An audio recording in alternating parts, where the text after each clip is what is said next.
Welcome back to investingnews.com. We're speaking with Mark Hancock from CuFe Limited. Welcome, Mark. Yeah, hello, John. Nice to see you. Well, welcome along. What are the outcome from the company's bismuth technical review at Tennant Creek?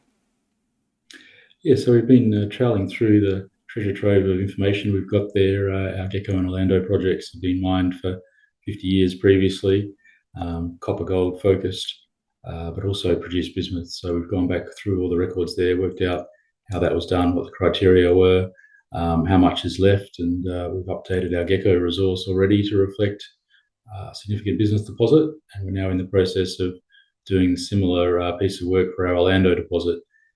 As part of that, we've unleashed a number of quite high-grade intercepts from previous drilling, some done by us and some done previously. And it hadn't really been a focus when we'd done that drilling, but now we've gone back and noticed how high they are, given the focus on bismuth that's come in the last year or so. Now, for investors new to the story, Tennant Creek does have a history of bismuth mining. How was this done? Yes, as you say, I think it's probably one of the only places in Australia that does. It was done consistent with the way that the Tennant Creek field worked generally, which is sort of a hub and spoke type model. There was a plant that was fed by multiple mines, and in this case, they were running sort of campaigns of some of the bismuth heavy material. Bismuth in the copper, you probably don't really want too much, so they were trying to basically take out the components that had the higher bismuth and running them into a bismuth con, and then in separate campaigns, they were running a copper con. So that's something that we'd probably look to learn off as we move forward. So, Mark, now with grade and history on your side, how will the company develop a bismuth resource? Yeah, I think, as I mentioned, we're sort of working to publish our Orlando resource, and then that'll give us an understanding of what we've got overall. Bismuth globally is pretty much produced as a byproduct of other materials, either copper, gold, tin, etc. And so we would still be looking to do that as part of our wider copper gold development strategy. We're still working through the exact format of how that would work, but I think it would be quite similar to what they've done before, where you would run campaigns where we've got the material that's high bismuth, we'd run those and produce a bismuth con product. So moving on, what is the actual opportunity for the company moving forward?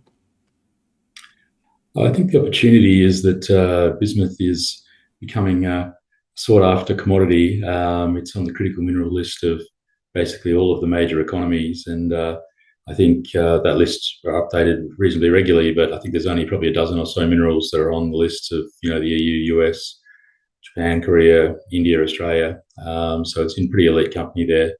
And that gives us an opportunity. We've seen some pretty big price spikes in it over the course of this year because it's been subject to export restrictions from China, as it's some of those trade tensions have occurred. So I think to have a Australian-based producer of that product is a unique opportunity.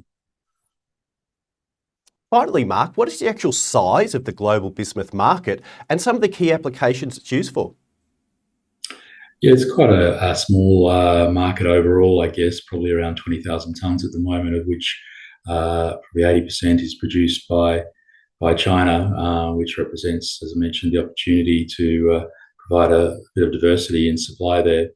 It's got a variety of applications. It's got very low toxicity, so it's often used as a replacement for lead in things like X-ray screens and even bullets. But I guess probably the areas that are emerging a bit more is in defence applications, missile technology, and also there's been some work done on a bismuth chip, which has got sort of higher processing rates than silicon. So that's an early stage concept, may or may not ultimately reach full commercialization, but those sort of things are the reasons that people are seeking to secure supply of the product. And we've seen that in recent times with the US, where they've just recently issued a tender to purchase bismuth to be able to hold in their critical mineral stockpile. So I guess that's reflective of how the global markets are seeing the importance of it.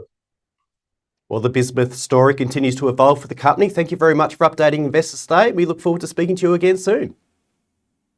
No, thanks very much, John. Appreciate the chance.